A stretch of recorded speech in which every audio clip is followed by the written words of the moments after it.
2, 1. Yeah, we are here, ready to record. What you saying? Let's see if this new setup does something. I'm gonna need y'all to pay close attention to the next couple of episodes. See if, because we've invested kinda in a new setup, so we need y'all to let us know. Do I look pretty?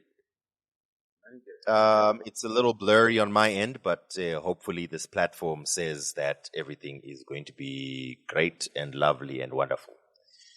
Right. So, yeah. I think we need to start it off. Let's start it off with. You know what? Let me hit him with this, Dan. I don't know if you've had a chance to listen to the new Will Smith, but it's been ringing off over here. So it's okay to stand a movie star.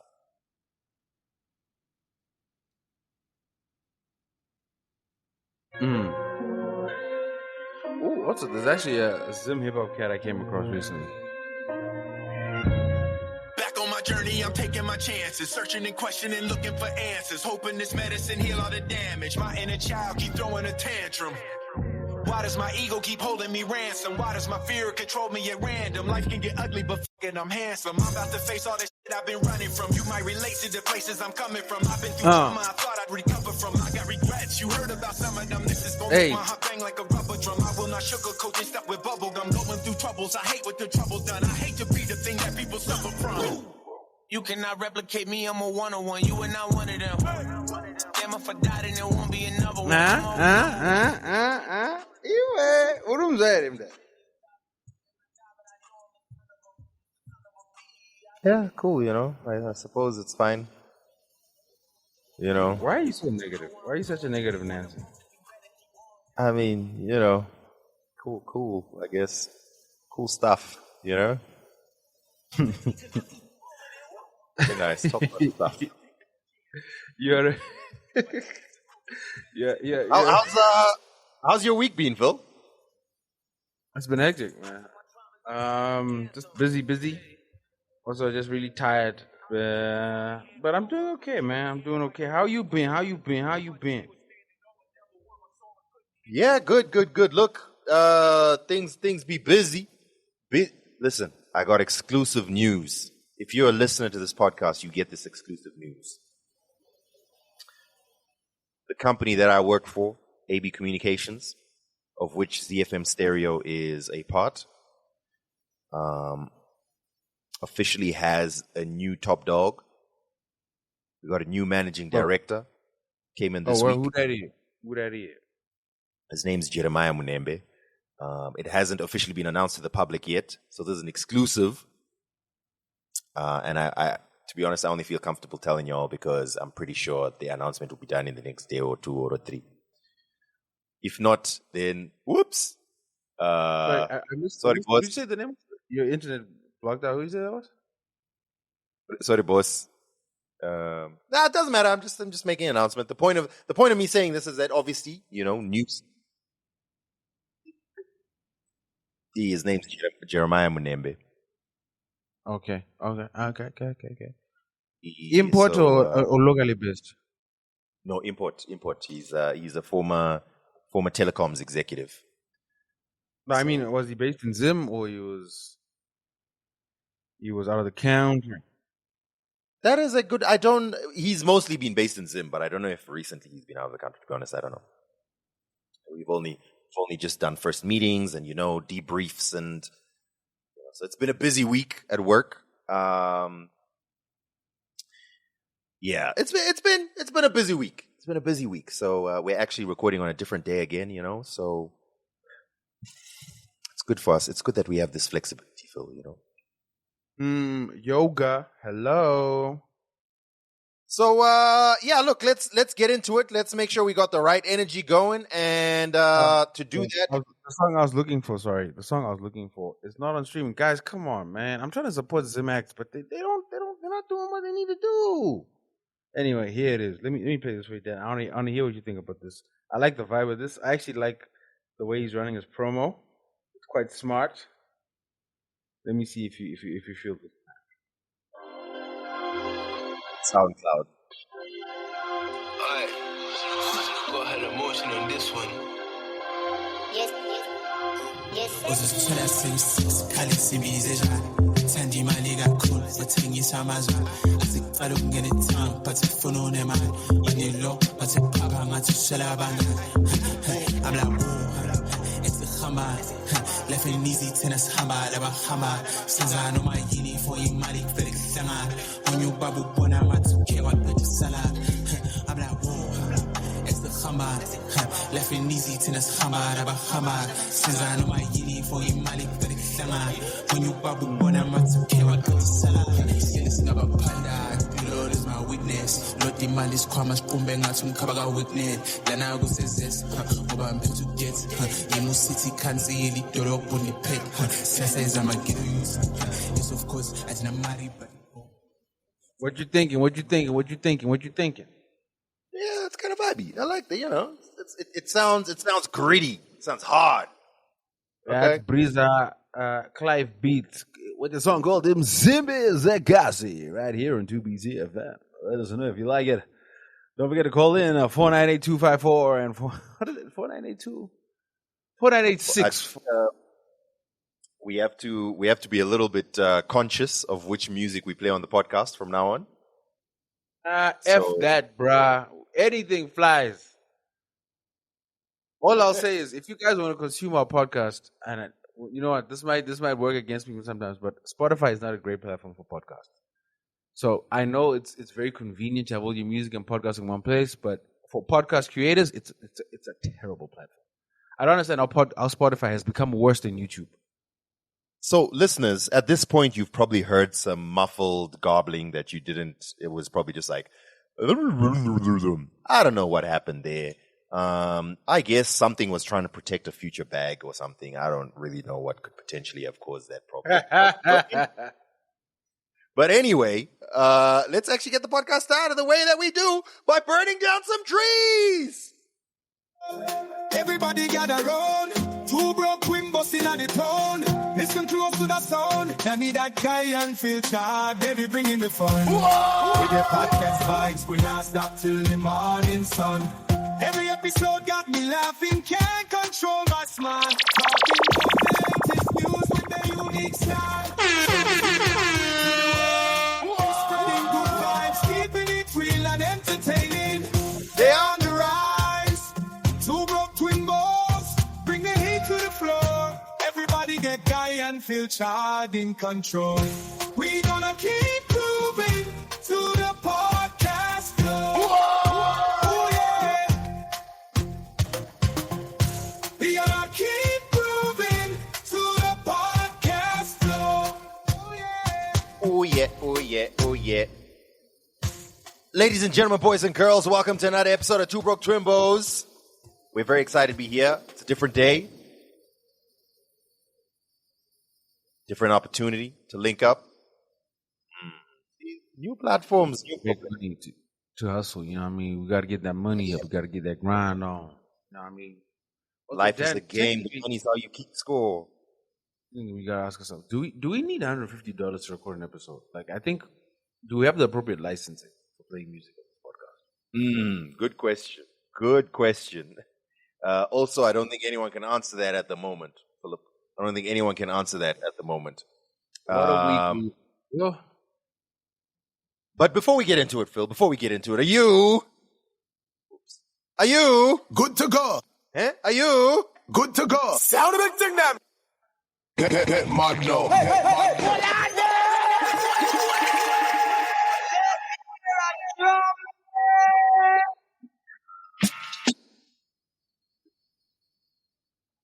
Good to go. Good to go. Good to go. Good to go. Good to go. Good to go.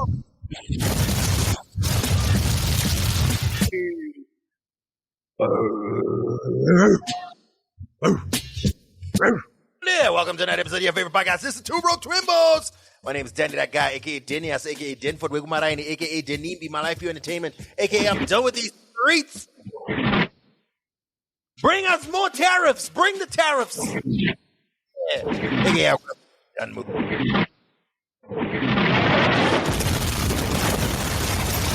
That's right. You see, we're only the unmistakable, the irrefutable, the unquestionable, the undeniable, the untariffable, the untaxable, the covered chargeable. Phil Chowder gave him the balls, the big balls, baby. They gave him up here. AKA Filthy Phil. AKA DJ Mkarad. AKA formerly known as that other guy with the mask. Sexington Lovu. And of course, I'm wearing. You think it over drinking.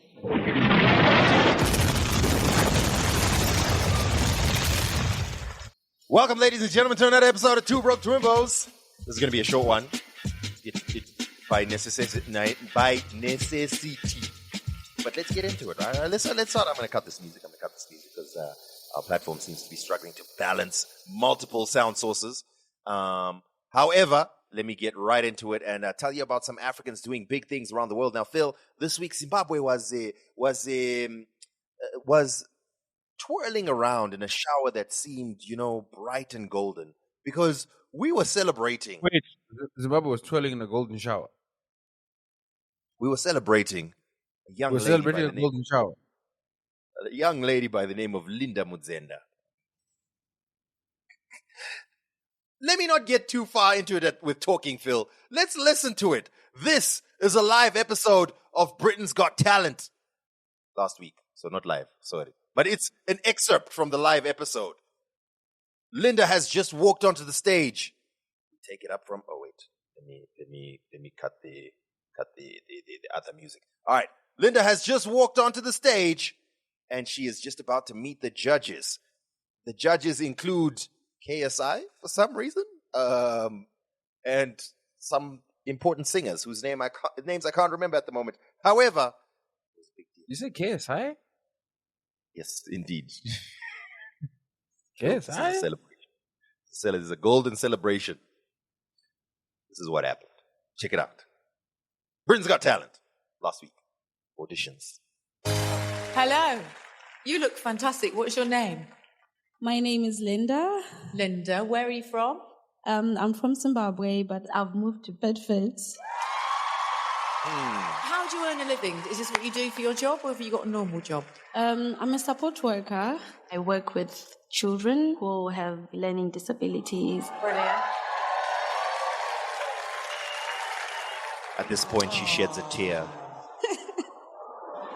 She's so nervous. Everyone's going, oh. Take your time. Take a deep breath. You're not ready for this. You feel okay? Yeah. Good luck.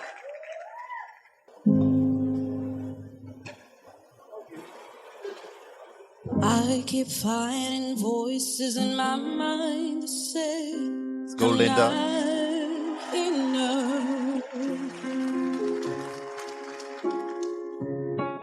Every single lie that tells me I'll never measure up. Oh, you say I am loved. What? When I can feel it there. People are literally gobsmacked. I am strong. Yeah, baby. Even KSI is smacked. I am held when I am falling short. When I don't belong. Oh, you say I am yours. And I believe, oh, I believe what you say of me. I'm just going to fast forward for the sake of Spotify that we love so much. I believe A little bit further. you say I am whole. What? When I am falling short. When I don't belong. Oh, you say I am yours. I believe. Yeah. Oh, I believe what you say of me. I believe. Killed it.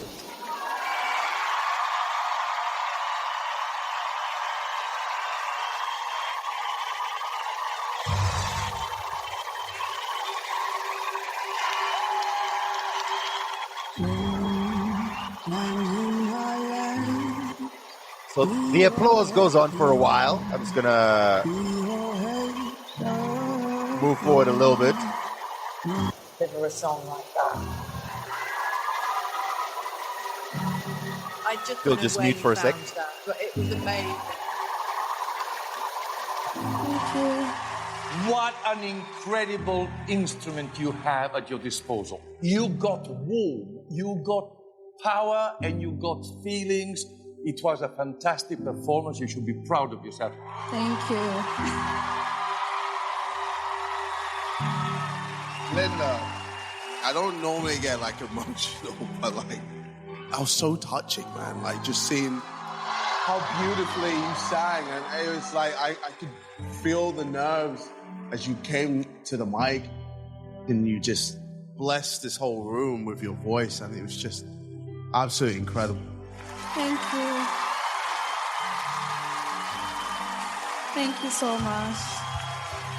Yeah, I think it's the first time today that I've sat through an audition and my heart was just like racing out of my chest. And like about 15 minutes ago, KSI said to me, what is it going to take for you to press your golden buzzer?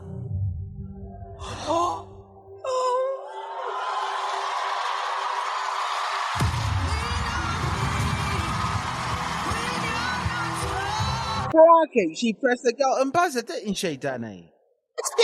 She pressed it. Oh, right, too right, mate. Are you going to press my golden buzzer, mate? And the golden shower of confetti all over her there. Beautiful stuff, I tell you. Well, Hey, so many congratulations. golden showers. What's up with these golden showers there? What's happening? How do you keep referring? I'm talking. There's confetti. It's gold. It's showering all over her. Congratulations, Linda. Beautiful stuff. Drip, drip, drip. Honestly, that was it. I saw like everyone. I saw people talking about it right on Twitter and Instagram and stuff. I was like, all right, let me check out the performance. I was expecting to hear a good performance, but I was literally like, yo, this is incredible. Shout out to Linda, man. So she got the golden buzzer and she's gone straight to the finals. Let's see what happens. Congratulations. Let's keep on celebrating people. Phil, you're the one who watches the National Football League. In sports ball news, NFL team, the Washington Commanders, on Thursday announced the signature of Zimbabwean rugby player TJ Maguranyanga. What? So TJ Maguranyanga is a rugby player who is on the NFL's International Player Pathway Program, 22 years old. He's played in the French Rugby League, and he caught the eye of the Washington Commanders. So, I mean, big news, I guess. Does rugby and NFL just mix? Well, they have crossover, and there's a lot more money in American football. Weirdly enough, I had a friend who sent me. There's a lot of discord right now with the RFU.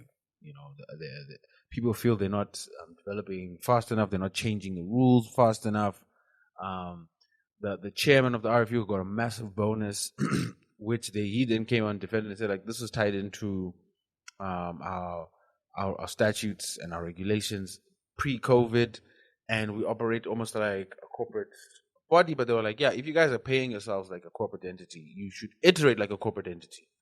So that's a bit of fun and poorly described sports news for you.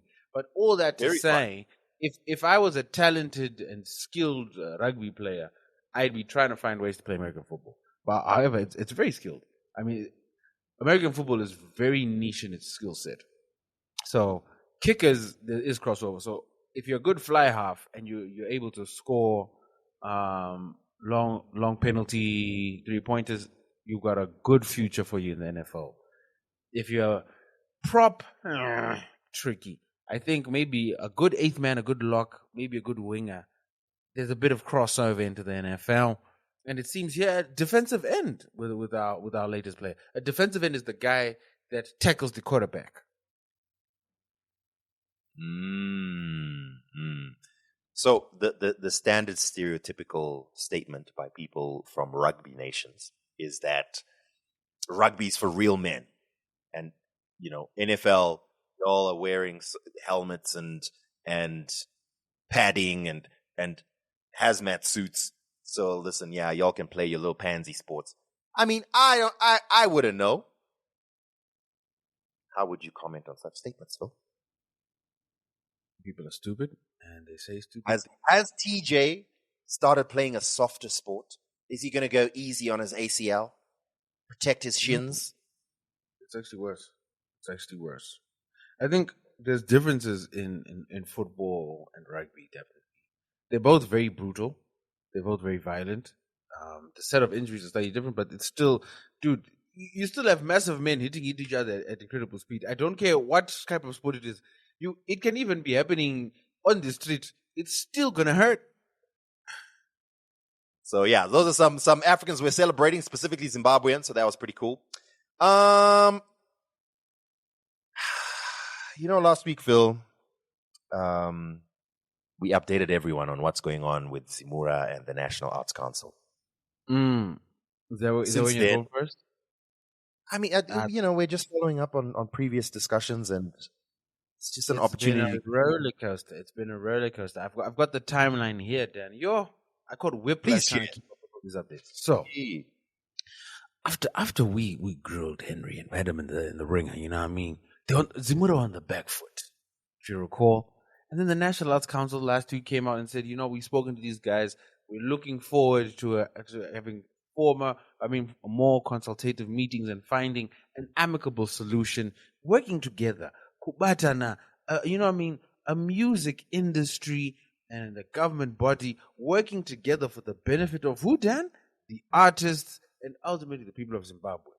ZIMURA read the statement and were like, F your diplomacy, we're coming out swinging. And they dropped a public notice on their social media platform. A public notice to cover bands and event organizers. And they're serious because they use B-Bus Bold at like 48 size font. That means they're real. That means they're not playing games yet. Man. They didn't go to Ariel.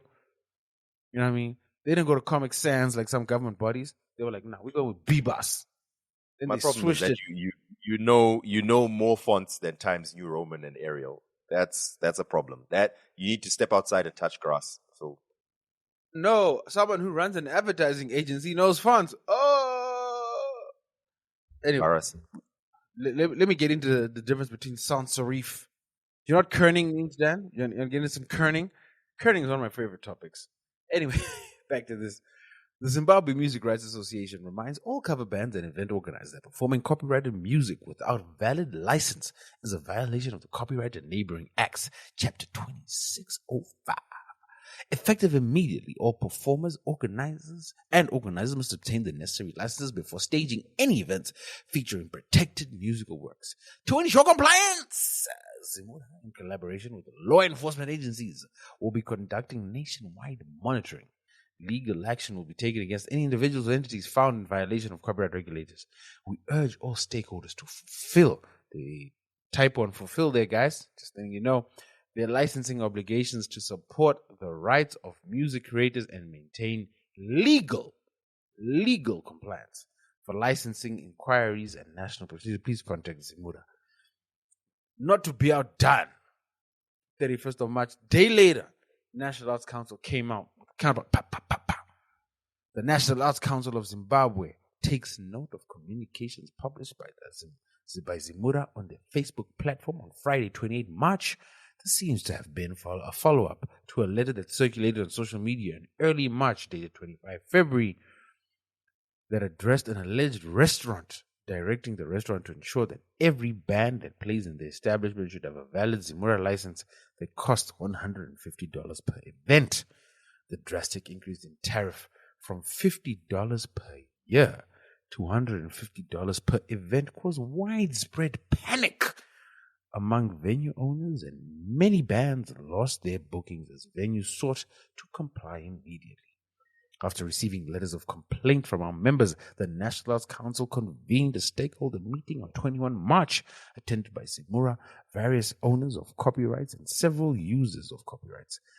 There was contention over the method of tariff development, the license period change from annual to per event, the departure from international best practices of charging venues, not bands, and the tariff amount which was considered punitive. concerns were also raised on the plight of rights holders, many of whom are widows and orphaned children of musical legends. Interesting sentence. Who expressed that cover bands are taking the cream of the earnings from the intellectual property of those rights holders. No regard had been given to their rights or plight, but wanton use of their property was enriching non-compliant bands while profiting without remitting dues to the rights holders. The meeting concluded that indeed copyright holders deserve compensation for the exploitation of their property, and cover bands had to honor the rights of the rights holders. A wider consultative meeting was planned for a future date to have further dialogue. On Thursday, March met with the representative holders, strongly expressed their views, blah, blah, blah, blah. They took offense. They were like, you guys are talking nonsense. The conclusion was the wider consultation, users of copyrights would be adequately educated on the sanctity of copyrights and their views would be respected, that they believe the $150 tariff should be entry level and ZIMURA should charge more for bigger concerts. All these views were taken into consideration. The National Arts Council is embarking on a mission to resolve the impasse, promote and respect copyrights while ensuring robust grassroots development of the arts. Plans have been shared with ZIMURA that the National Council intends to invite rights users for an engagement for the bigger dialogue and for its convening. This is where they put the foot down, Dan. This is where we get to. The National Arts Council therefore directs that. Put their foot down. The Zimbabwe Music Rights Association regularizes its registration with the National Arts Council as an arts association in line with the National Arts Council of Zimbabwe. Act Chapter 27.7, read in conjunction with Section 4 of Statutory Instrument 87 of 2006. All directors for payment of the $150 tariff are suspended immediately, pending the conclusion of the registration dialogue. The National Arts Council of Zimbabwe takes seriously its mandate to foster, develop, and improve the knowledgeable understanding and practice of the arts in Zimbabwe by encouraging the teaching and practice of the arts and their presentations, performance, execution, exhibition to the public. We appeal for restraint, civility, and patience on social media and in all spaces of engagement, while we strive to ensure the legacy and the intellectual property of our musicians are protected, used fairly, and commensurate compensation is paid by users. In service of the arts, Napoleon Nyani, the director. So at this point, Dan was clear. You know what? ZIMURA might have overstepped their bounds, but the National Arts Council got them in check. We could all breathe a sigh of relief. You know what? We used to be a podcast. We used to be able to summarize rather than just read the whole statement. No, I needed to read the whole statement because there's very key points that I have to come back to later. So at this point, we were like, yo, we can breathe, yo. They were wilding with the $150, but thank gosh, common sense has prevailed. Cooler heads have prevailed. Things are good. Same day, bruh. Same day. ZIMURA were like, essentially, there's your ZIMURA comes as clarification on ZIMURA's legal and regulatory status. In response to the assertion that ZIMURA must register with the National Arts Council, we would like to provide clarity on our legal standing and regulatory framework. Essentially, ZIMURA were like, you guys, atitongi dema National Arts Council. We are on board. We do what we want. For those of you who want a somewhat summarized account of what's going on, we've been talking about this for a while. ZIMURA said we want $150 licenses for every time an artist performs a cover song. National Arts Council came in and said, listen, we've been meeting with ZIMURA. Hold on, don't worry, we're sorting this out. Then ZIMURA came out and said, meeting, we want our $150. The National Arts Council came out and said, yo, I thought we agreed that we're still discussing. Since you want to be like this, everyone, don't worry, you don't have to pay that $150. ZIMURA, on top of that, you're not registered with us, so make sure you go and get registered. Then ZIMURA came out and said, actually, we don't need to be registered with you because association that exists in ZIMURA is not really an association under the National Arts Council. Rather, we are our own individual, I think they called it a legal entity or company, something like that. Oh my God. I just received an email that says YouTube premium price update. Anyway, so there's been this back and forth, and honestly, it's funny to watch, but if you are in arts or music, it is so disheartening that the National Arts Council and the Zimbabwe Music Rights Association are fighting as to who reports to who. And who, because ZIMURA are saying, listen, we are going to use the police to collect our $150. The National Arts Council are saying, yo, you don't have the power, relax. And they're like, actually, we do have the power. I think a valid follow-up question was asked. And again, I don't have an intimate understanding of Zimbabwe's arts laws, but if they're a private company, as they claim, how can they then use the police to enforce a collection of licenses? They can, but they'll have to go to court. So they do have a legal mandate and a government mandate to protect the rights and collect against the intellectual property rights of artists.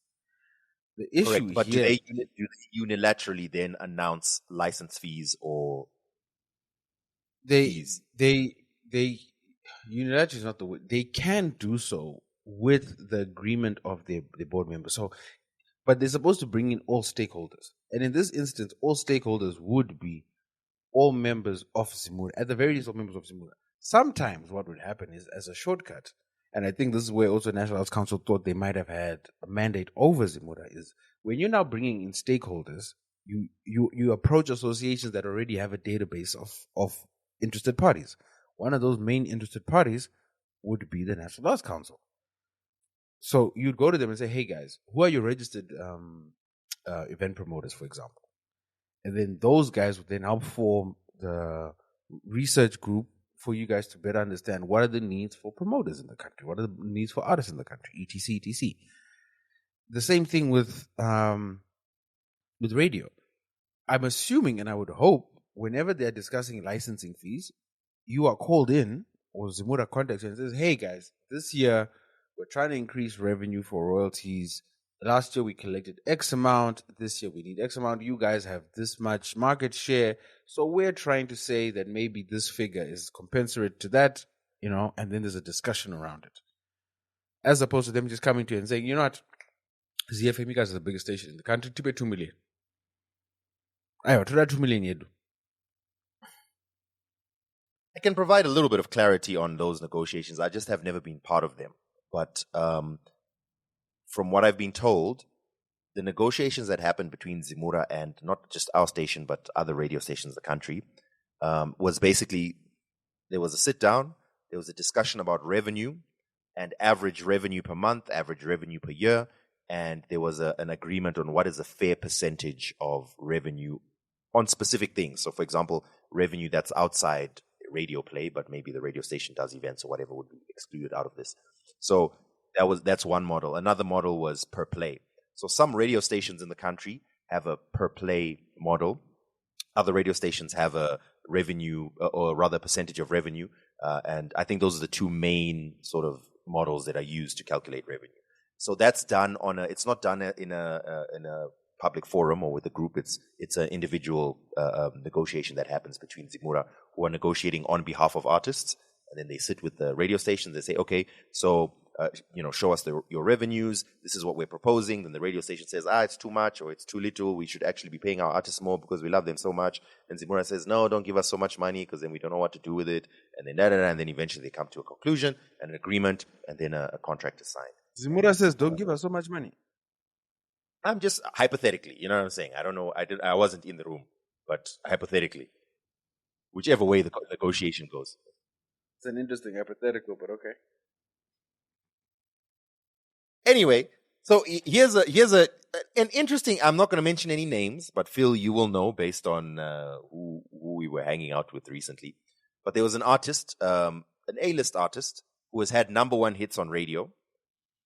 This artist says, I've never collected from ZIMURA.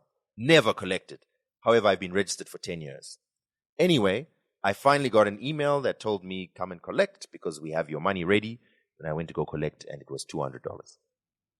And I was like, wait, you tell me over the last 10 years, all my radio plays, multiple, big hits, and this is my amount.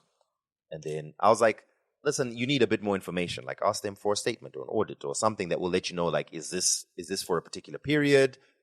How much are they calculating to pay? Like, go and ask for a statement. I think you're in your rights to ask for that. And this person was like, well, to be honest, I was just annoyed, so I just like said, never mind. But maybe that's what I need to do.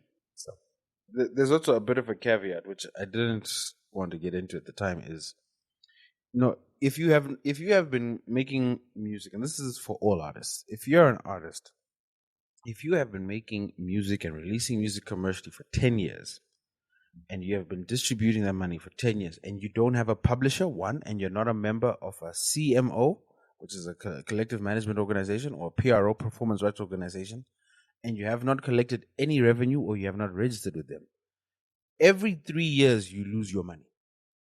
Every 3 years, they have what they call black box or pipeline, uncollected pipeline royalties, which just sit in escrow for 3 to 4 years. And because they're collection organizations, they're not supposed to be for-profit entities. They have to disperse these funds. So if you don't collect those funds, they'll then disperse them to existing members on a pro rata basis. And if you guys follow the music industry, for the most part, the biggest artists outside of local acts are sometimes international acts.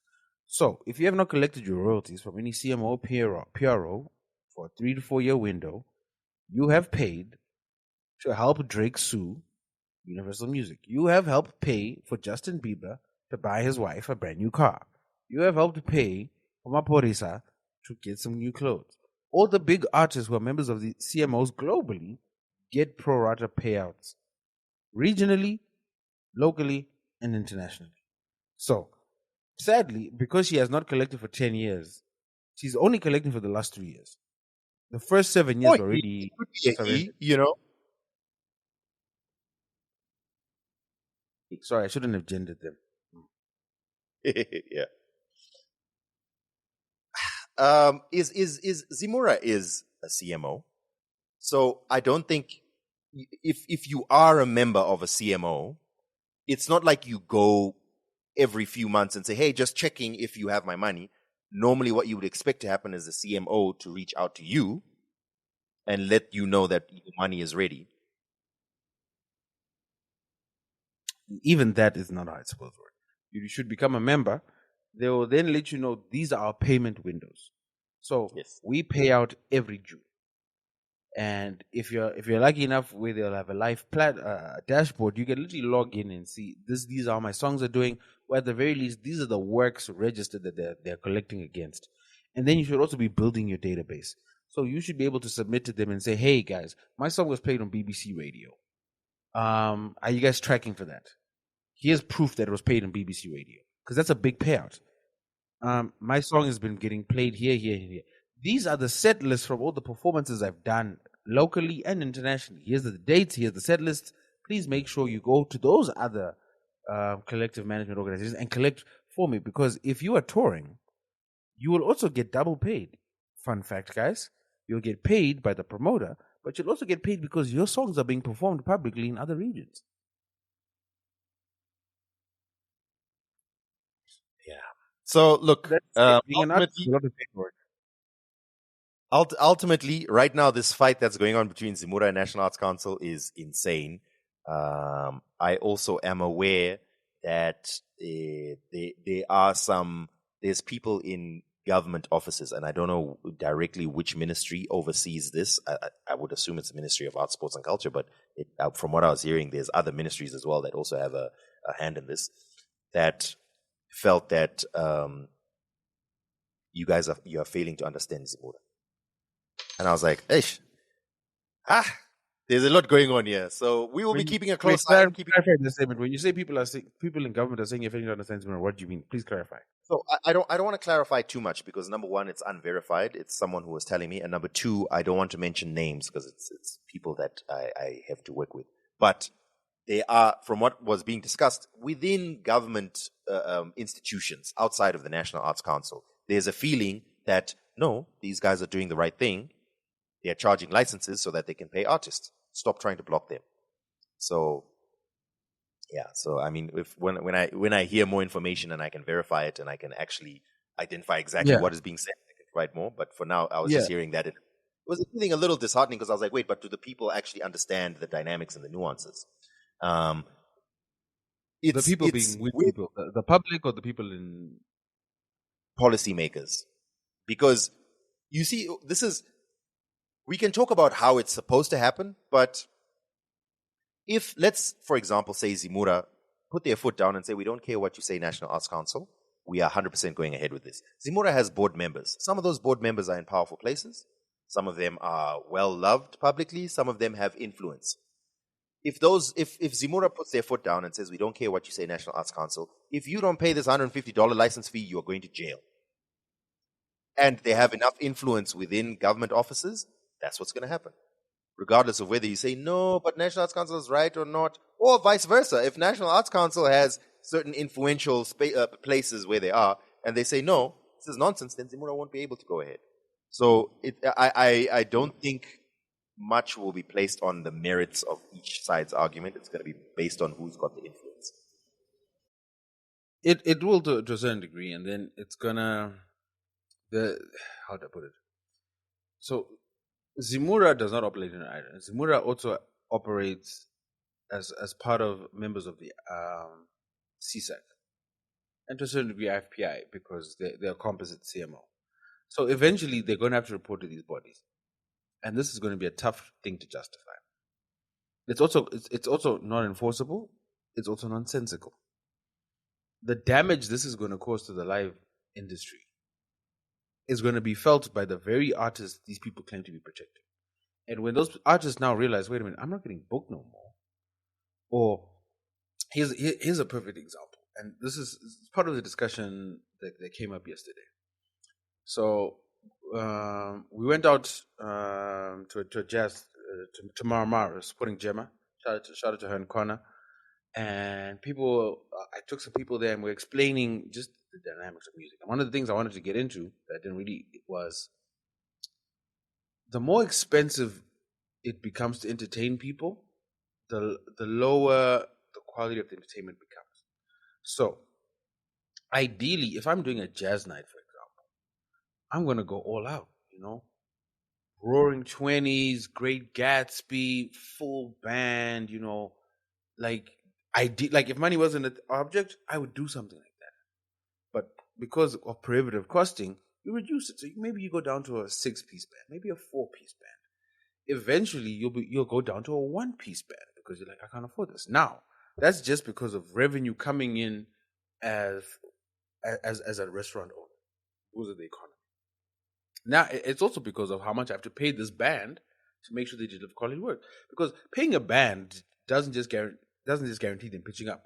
A band has to rehearse, they have to find outfits, they have to buy instruments, they have to keep it clean, blah, blah, blah, blah, blah, blah, blah, blah, blah, right? So a 6-piece band might cost you $3,000. A 1-person band, maybe if they're really talented, they'll be like, you know what, it's cool, give me $800. But slowly but surely, that price gets lower and lower and lower and lower because of competition, because of market conditions, etc., etc. Now, I am a original composer. I'm trying to create a vibe. If I'm doing a jazz night at a restaurant, the best thing, and you saw it happen last night, let me not snitch, because now this is snitching, this might be evidence. What theoretically may happen is a band will take original compositions and maybe mix them with existing work. So the people are like, oh, snap, I know this. Oh, this is a nice remake. Okay. Oh, okay. Yeah, I like this. And that gets the energy up, gets the vibe going, right? But now, if I'm a restaurant owner and I now have to pay the band, let's say the band are getting $150.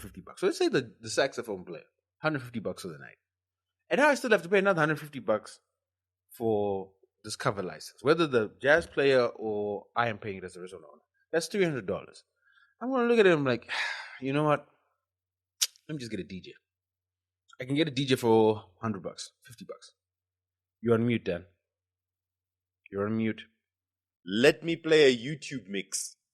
Yeah, and then the next level down is, hey, you know what? This DJ is a little expensive. He's coming in with his controller, his setup. Actually, screw it. YouTube is free. Let's do it. And you know what? I'm not even going to pay for YouTube Premium anymore. YouTube Premium, let's go with the free YouTube. So after every song, pick and pay specials this week. And essentially, that is not a hypothetical. That is what is going to happen. And it's eventually what that's going to do is it's going to affect the quality of the music. Because now, if I'm playing music off YouTube, there's no real money going into the local infrastructure. So there's no local artists being paid directly. Popular music on YouTube may be local, but for the majority, it's going to be international.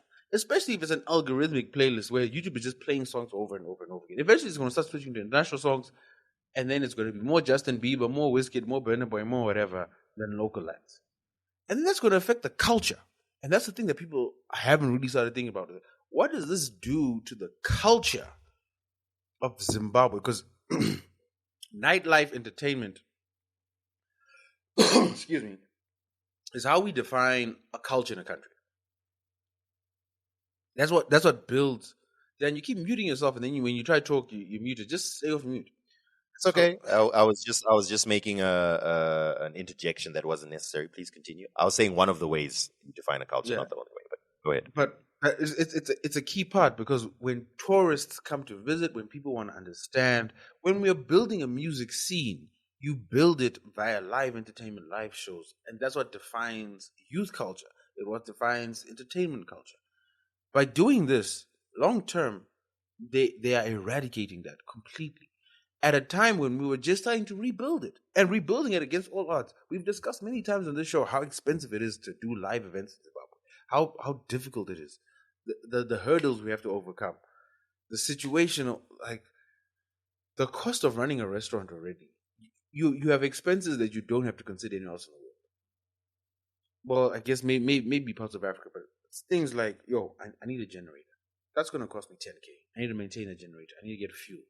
I need to have maybe another backup power solution. I need to account for water. I need to account for traffic. Weirdly enough, maybe not even mention security. Let me just say that. Security.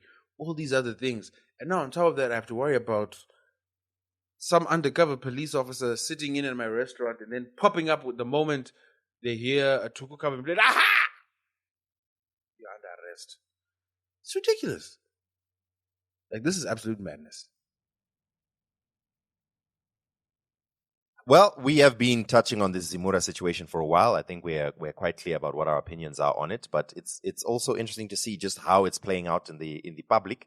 We will be paying close attention to this story, and if you are an artist or an artist manager or interested in the movements of the Zimbabwe music scene, make sure you click subscribe. You know what? Even better, become a Patreon member. What will you pay? $150 or just $5 per month? Which one are you paying? It's no brainer. You know what I'm saying? Quick math. Actually, when we finish reviewing some of our talking points, I'm going to come back to this issue of live performances, and there's something funny that happened this week that I think we should talk about. But anyway, something else that I want to get back to about that we spoke about last week was, remember we spoke about ChatGPT and the Studio Ghibli trend. I've updated my pronunciation. Quick side note, Phil. I did a little bit of research on how to pronounce this. Allow me to cook a little bit. It's Ghibli, isn't it? No. So, Your giblets. Miyazaki is the founder of this. He was a fan of airplanes. So there was a particular airplane that had an Italian nickname. It was an Italian airplane, and it was named after an Arabic word. I believe it was a Libyan Arabic word, which was Ghibli. Or Ghibli, with the guttural phlegm, Ghibli. But in Italian, it was then just called Ghibli. So Miyazaki was a fan of planes, and this was one of his favorite planes, and so on. So he decided to name his studio after that. So you would think that the correct pronunciation is Ghibli, because it was named after this plane that's called a Ghibli in Italian, which is based off this Arabic Ghibli. But whenever he speaks about it, he calls it Jibori, because he's Japanese and he speaks about Jibori. And whenever anyone in Japan, whenever they make a reference to it, they always call it Jibiri, Studio Jibiri. Of course, they don't say studio, whatever the Japanese word is for studio. So there's both. The source material is Ghibli. Miyazaki himself says Jibori. So it's up to you, Ghibli, but to me, I think since Is the man this named is this the whole GIF debate all over again? I guess it is. Anyway, coming back to the story, we were speaking about ChatGPT and their native image generation that they launched within ChatGPT 4.0, which took the world by storm. And then there was a whole debate about how this will affect IP, and it was a big deal, Phil. Everybody was talking about it, at least in my algorithm. Anyway, so a lot of people... Very sad, Dan. No one in your algorithm has ever felt the soft embrace of a woman. It's a very interesting algorithm. Okay, to be fair, 3/4 of it is still Elon's nonsense, but there's some gems in there that come out every now and then. I'm on Twitter these days. I can't. Yeah. I was also about to say, if you'll notice, we're talking a lot about last week's stuff. There's a reason for that. But yeah, we're also following up. Some people like that debate. And I wanted to say, I also gave a little bit of thought since we discussed it last week. And I think what we said last week was, look, this is a tool. It is what it is. We have to accept it. However, it's not fair the way the damage that it's doing to creators and to, people's original work and so on. So there must be some kind of compensation. I think that was the general consensus that we came to in the discussion. And I was listening back and I was like, you know what? I think it must be more than just compensation to the creators of original work. I think there must be a disincentive for companies. I was listening to Twitter, and you know what they were saying? They were saying it's probably very likely that part of their marketing strategy is to do things that are controversial and that will make people upset and that will cause people to discuss, is this allowed, and so on, because it makes it blow up. For example, a famous story is when ChatGPT launched Voice, right? They wanted to use Scarlett Johansson's voice. Now, Scarlett was kind of against the whole idea of AI replacing actors and so on, so she refused. So ChatGPT, in fact, Sam Altman tweeted, because Scarlett Johansson was the voice of the AI in the movie Her. So that's why he wanted to use Scarlett Johansson. They dropped ChatGPT 3, and then they introduced the voice conversation function, and then Sam Altman just had a tweet that said Her, which was... It was obvious that he was making reference to Scarlett Johansson, the voice of the AI in the movie Her. However, his plans were cast awry, as it were, when Scarlett Johansson refused to be the voice of ChatGPT. So what did Sam Altman do? He decided to hire an actress who sounded exactly like Scarlett Johansson, recorded her, and the voice came out anyway. Now, the problem is, of course, you can kind of say, I mean, yeah, it's not your voice, but we can all see what you were trying to do. So it became a legal thing. I think, honestly, it's going to be a very difficult thing to pursue because it's so easy to say, what do you mean? No, I wasn't using Scarlett's voice. Oh, she sounds like her? It's difficult to pursue because he found an actor that naturally sounds like her. So in her other recordings, she sounds exactly like that. So it's like, dude, we just found an actress. I don't understand. So the controversy around this jumped ChatGPT from 100 million to 400 million users. I don't have the exact figure, but this is the discussion they were having. So this kind of controversy, which makes people upset, is this allowed? Are you stealing people's work? Are you stealing people's IP? It's good for ChatGPT and good for OpenAI. Same thing happened right now with this whole Studio Ghibli. All of this discussion about, is this allowed? This seems so unfair. Now, people who've never even watched Ghibli movies are making, anime art of their pictures. So, when I was looking back, I was like, there should be more than compensation. There should be some kind of disincentive because you could have just used any voice. You didn't have to use a Scarlett Johansson voice. You could have blocked specific IPs as you had been doing. By the way, before this launch, you couldn't say make something in the style of Disney. You couldn't. Yeah, that's what I was getting at last week as well. I was like, and then in retrospect, I realized they probably just turned the feature off. I think they've realized, just turn the feature off. We get more hype. As in the security feature, right? Turn off the security feature. Yeah. So that's all they did. And they get hype and they get and then now everyone's complaining. Then they're like, oh, sorry, is it not allowed? Okay, cool, we'll turn it off. Meanwhile, billions of dollars made. So yeah, anyway, that's just a quick follow-up on what we spoke about last week as well. You want to talk about Kanye West? Yeah, I wanted to just rub your face in it. One guy, you had the soft spot for Kanye, and I was like, you see your man? And then a day later, I don't want to talk too much about it because I feel it's disgusting what he did. For those of you that don't know, Kanye West had an interview with Akadiddy, aka Crapidemics. And in this interview, Kanye West opens the door. So Crapidemics pitches up at a hotel room, and Kanye comes to the door.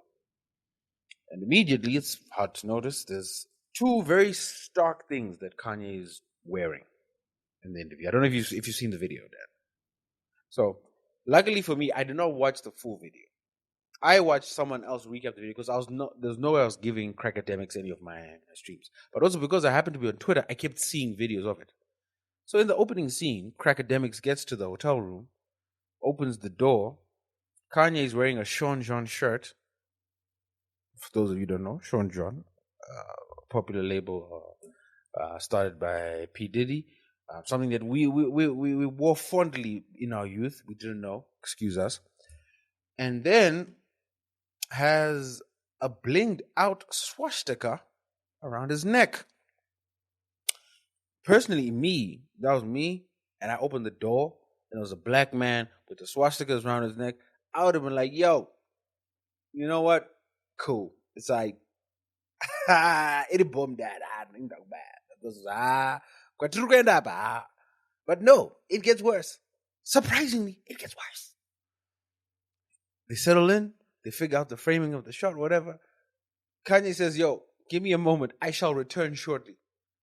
Man goes and does a costume change, comes out in a black KKK outfit. And this is where I knew, like, I've been done with Kanye, but now I'm super done. We are not American. I'm not American. I'm a Zimbabwean. I have never in my life had to deal with a member of the KKK. My understanding of the KKK is theoretical.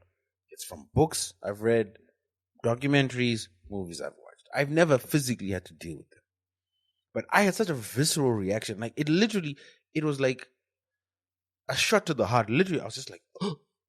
You know what I mean? And it wasn't like shock and awe. It was like little pain, like little hurt. Like, I can't believe a black person would do this. And I was like, you know what? F this, I'm done. And this is kind of the point I was trying to make with you last week. And I'm not trying to belabor the point. It's just Kanye continues to do deplorable, horrible, disgusting things. And it's okay for us to say, yo, there was a time this man's music was decent. But also we have to be honest and say that music was also, it was a collaborative. Kanye, I believe, is a great creative director. He's a great orchestrator. He's great at seeing what's happening and getting the right people in the room and giving them a direction to follow. That I'll give him credit for. I will not deny him that. He's brilliant at that. But as a solo artist, as more and more writers that he's worked with have left him, and obviously he's an excellent producer, as more and more writers have left him, the quality of the music has taken a sharp dive. A very, very, very sharp dive. And I think it's disingenuous of us to not acknowledge that, but also we can still enjoy all of the lights or whatever, but it's getting harder and harder to do so because that music was so good, it represented so much, but also that music represented a lot of pro-black messaging, which Kanye is deliberately trying to erode, and that hurts, man. It hurts. Here's my problem, right? Well, if we're just being facetious and joking and agendas as people do online, all good. My problem is, it feels there's a certain level of almost like a desire to conform thinking and fundamental thinking. Let me explain what I mean by that. I can listen to All of the Lights. I can listen to College Dropout and all of that and not think of current Kanye. The only thing that's in my head is what I enjoyed back then, the feeling I had back then, and ooh, this is a banger and whatever. I can do that. So I can listen to Kanye West's music and not relate to what he does now. Of course, I know there's other people who feel completely differently. That the moment I even hear his name or the moment I hear a beat that sounds like it was made by Kanye, I can't help but feel hurt at what he's done recently and some of the shenanigans that he's done and all of that, right? So that person, in this case you, feels you have the same thinking and feeling that I have. And you must think of what Kanye is doing now when you listen to College Dropout. And I'm telling you, but I don't. When I listen to College Dropout, that's what you do when you imply that, because I'll say something. For me, when I'll say something like, yeah, I'll listen to his music because I want to hear what it sounds like. And then your interpretation of that is somehow supporting him or being a fan of him or whatever. Agenda and jokes, whatever aside. Yourself and let me other let you speak. people. Let me let you speak. Even now, when you're saying like that's what I was trying to put across to you last week, there's no point where I disagreed that Kanye is completely in the wrong and I hate what he's doing. There's no way where I even implied that I'm trying to support him. The only thing I said, there's two things I said. The one thing that I said is I do want to hear his new music because I want to hear what it sounds like because I know he's good at making music. And somehow that was interpreted as, oh, because he makes good music, then you can excuse what he does. And to me, it's like, that's not at all what I said. I can listen to that music and not think about what he does at all. But other people can't. And I think that's fair. That's fair and fine. And it's okay to say, I refuse to listen to a song by Kanye because of ABC. Whereas to me, Kanye was just an instrument. The music was made. I don't even... The thing that I might think about is, you know what? I don't want to support him in any way. So even my few cents of streaming, I might decide not to do it that way. I might decide to find a different way of listening to his music. Maybe that's a conversation that we could have, but maybe don't support him. Fair. The other thing that I said was, in my opinion, I think the reason Kanye does some of these things is specifically to evoke a visceral reaction. And it's not because he genuinely in his heart of heart believes that the ideals of the National Socialist Party are the right ones to follow or whatever. And by that, I was not trying to say that he is really a good man deep down. That's not at all what I was saying. I was saying, I think some of the things he's doing aren't because he believes this. It's because he's just trying to be as trash a man as possible. And that, honestly, I don't care if that's true or not. That was just me musing out loud that I don't think I don't think what he says is true. But me musing out loud. But ultimately, that doesn't matter because he's a trash person who's done trash things. But, again, I also understand that 99% of this it's just jokes and banter and ha ha ha, lol, lol, lol. But I do genuinely think that some people interpret it a particular way. And I'm trying to say, guys, we don't think the same. Let's not assume that because it means this for me, therefore it must mean that for you. Because it doesn't mean that to me. Yeah. So to respond to what you're saying, I wasn't trying to imply that you were excusing. I was merely trying to say is I take umbrage with the fact that people continually hold Kanye's past successes as an excuse for his current shenanigans. And I'm just like, no matter how good you may have been, I don't like, fool me once. Like, I don't need to continually come to the house to get bitten by the dog. No matter how many times I've played with Fluffy and I've had good memories with Fluffy, it only takes Fluffy one time to maul my leg and be like, I'm not playing with you no more. And that's the thing. Small rabies, Phil. He's good now. Mm-hmm. And Ujo that's my fine. issue. That's my issue with Kanye is, and partly it's also, I think we're part of the problem. I think even now talking about it is going to drive interest. Granted, we're a small podcast, whatever, but we've got listeners, and some listeners might not understand what we're talking about, and one listener might be like, let me go find out what he's saying. Let me go investigate, and that's going to amplify his message to some. And the thing with Kanye, and I've seen a lot with, especially like with the right wing, Kanye in particular, is Kanye will take a seed of a topic that resonates with particularly black males. So like black fatherhood or not being able to see your child. And he'll twist the narrative and he'll be like, yo, I can't see my child. Kim is taking my child, or Kim is taking the intellectual property of my kids. I'm not making money. I can't make money of my kids. I had to get Kim's permission to get my child on a project. Keeping in mind, he was trying to get his child on a song with P. Diddy. It's a story for another day. And now black men are like, yeah, exactly. Yeah, as black fathers, we need to see our children. This is not right. Completely ignoring all the other, like, his manic episodes. Granted, we don't see what happens behind closed doors, but Kim has spoken on it. We don't see his manic episodes. We don't see what type of father he's behind closed doors, but we do see how he's acting. And part of me really hurts for those children. I can't imagine what it's going to be like, Dan. Your father's a super famous artist. Super famous. A black man. Because of the one drop rule in America, you are now a black child. You're a black woman or a black male. And you see your father wearing a swastika and a KKK uniform. Like, how do you reconcile that as a child, yo? How painful is that?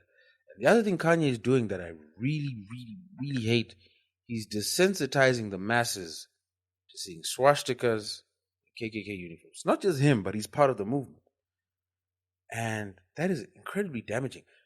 The response to swastikas and KKK hoods, I would hope I would want, is the response I was like, ugh, no, pain. God damn it, I'm upset and angry. But if we keep seeing them, we're going to get desensitized to that. And then all the people that like only brought out their hoods on the weekend and hid their faces are going to be more and more bold to be like, you know, I guess we can be more outspoken about it because we got one of the good boys with us, man. Kanye said it's good, man. And it's also a wild 360 that Kanye has slowly, literally become Clayton Bigsby. Literally. Uncle Rucker said.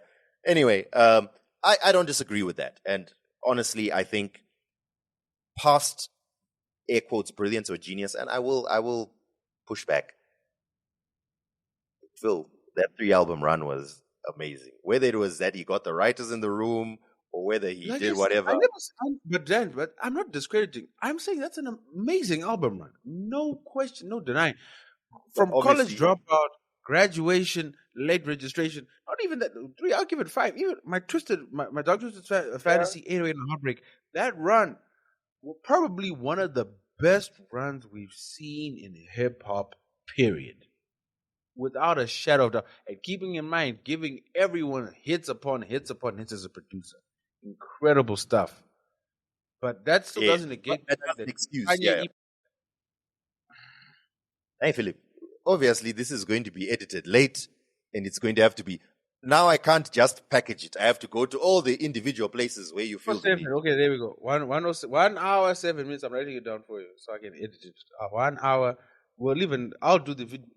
1 hour 7:25. I'll do the video. You do the audio. It's fine. It's with this platform, Phil. It's the same. Wow! Wow! That's why we're using this platform. You see. Anyway,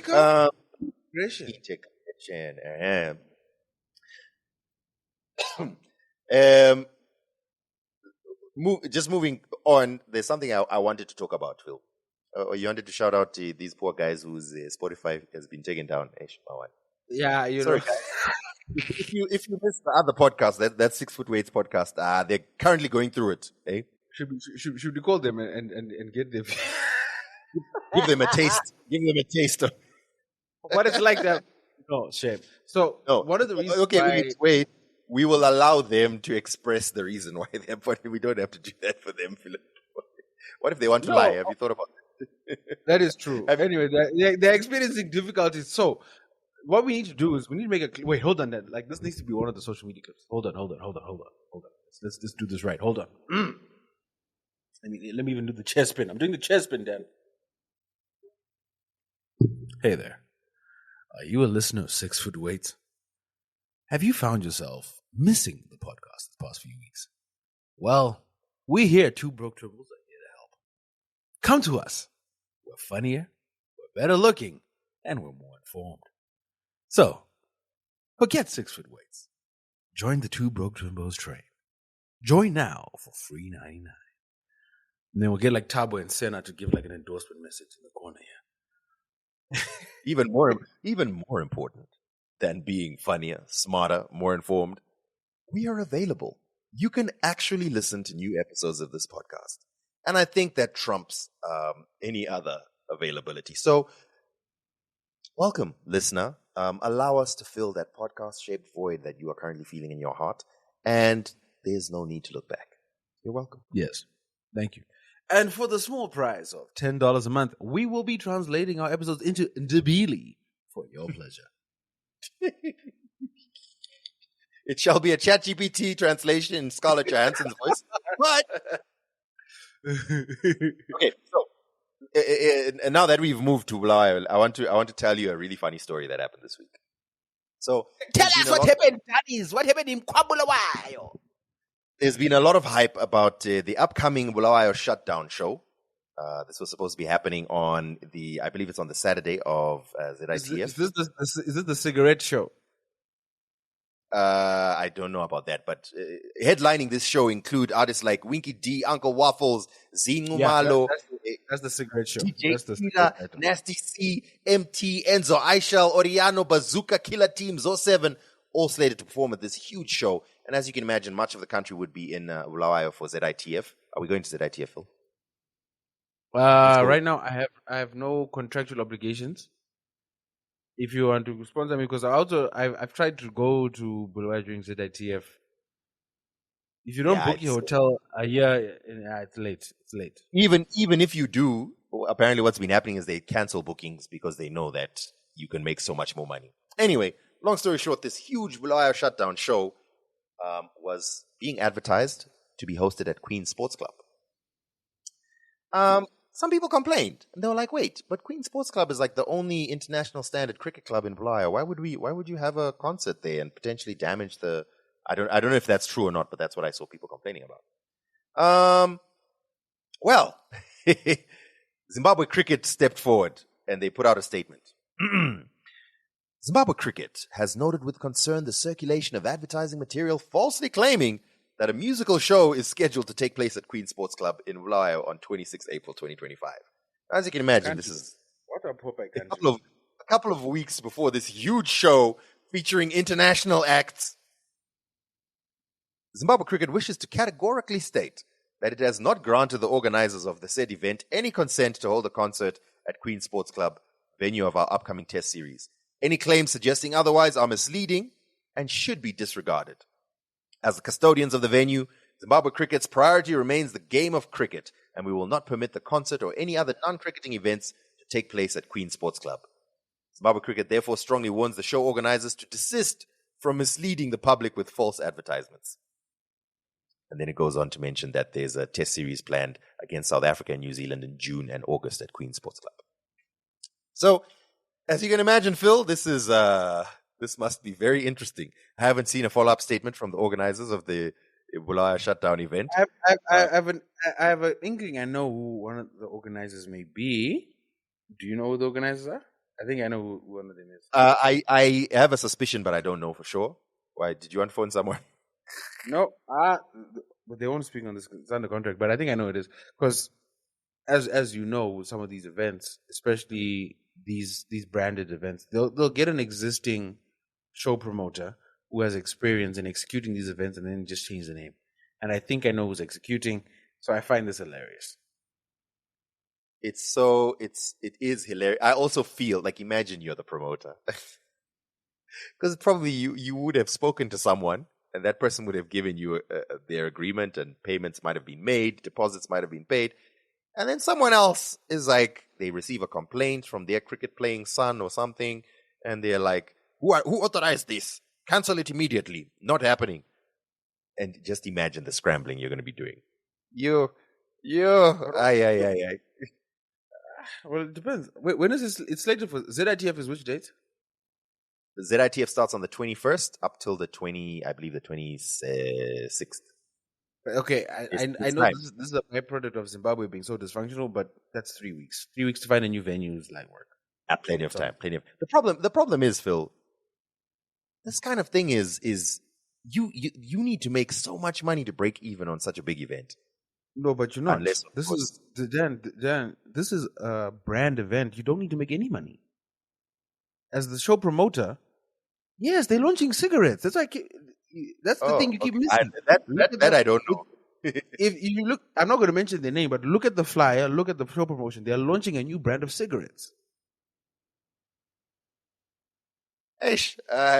Zimbabwe is funny, man. Anyway, I'll be paying attention. I want to see what's going to happen with this event, and if they're going to announce a new venue, or what if it gets cancelled? That would be also quite funny. Guys, events, Mawan.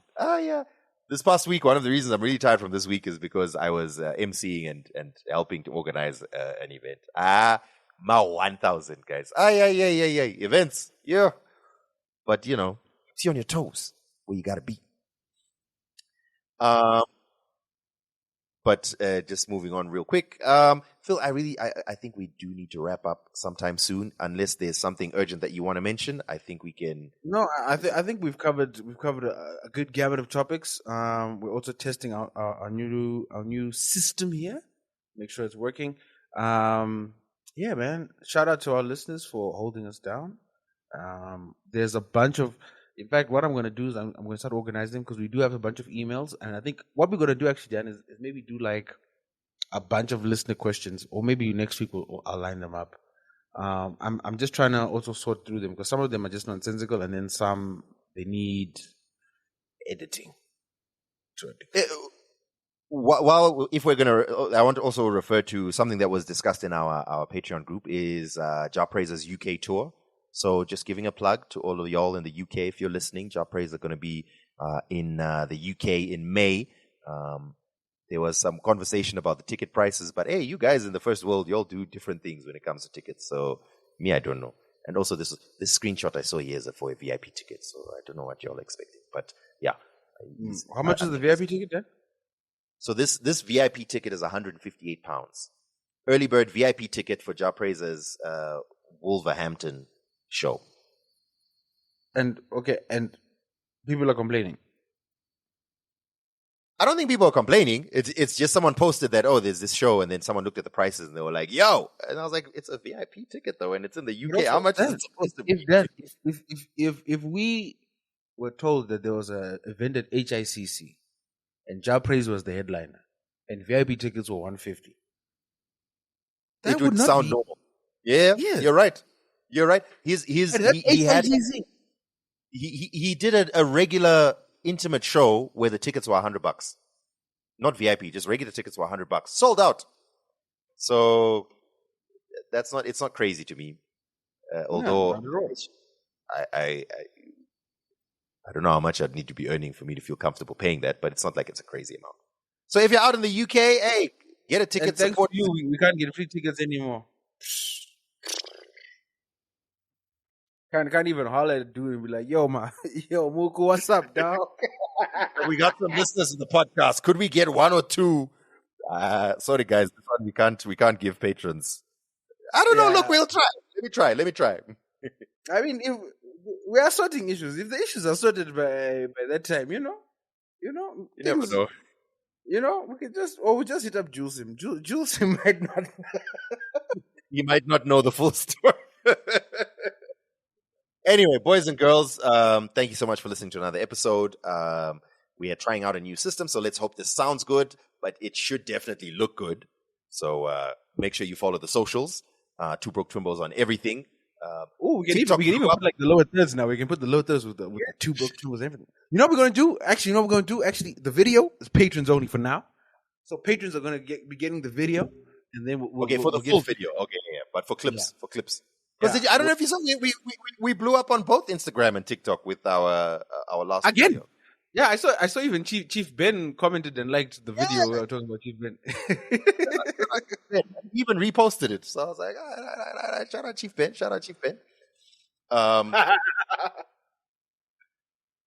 All right, so thank you very much, ladies and gentlemen. Hey, please support the podcast. A lot of these conversations that you see us having here on the podcast we already started marinating those conversations in the Patreon group.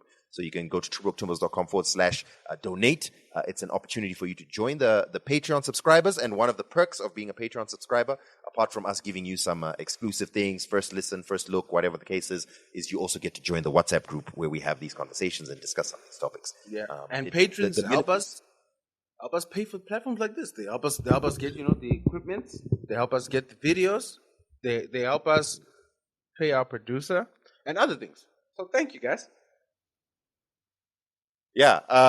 So TwoBrokeTwimbos.com/donate. The minimum tier is just $5 per month. But if you find that you've had a pretty good month, hey, why not go subscribe to some of the higher up tiers that allows us to keep this podcast going. We try to give you some benefit, but to be honest, the real benefit is supporting your boys. Supporting your boys. Yeah.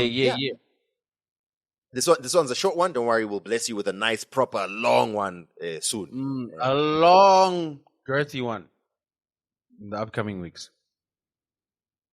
Okay, boys and girls, we'll catch you in the next one. We're going to sign out now. There's some dope new music. Gemma dropped her new song today. It's actually quite dope. There's a new Saint Flo and I believe Saint Flo and Nutty O, which is also quite dope. Yeah, there's several new joints. So we'll introduce you to one. We like to put a new song on. Actually, problem is Gemma's music might also get us taken down. Anyway, but Dan, it's only getting so. If you are listening on Spotify and you see episodes are missing, please just use another podcast app. We are not having these issues on any other apps. Sorry, Spotify are just doing what they do.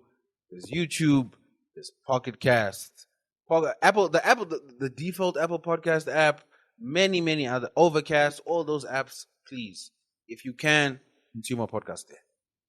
That's weird. There was another weird distortion to the sound that seems to be protecting our future bag. I don't know what happened. Anyway, cool. We'll catch you in the next episode, guys. We out.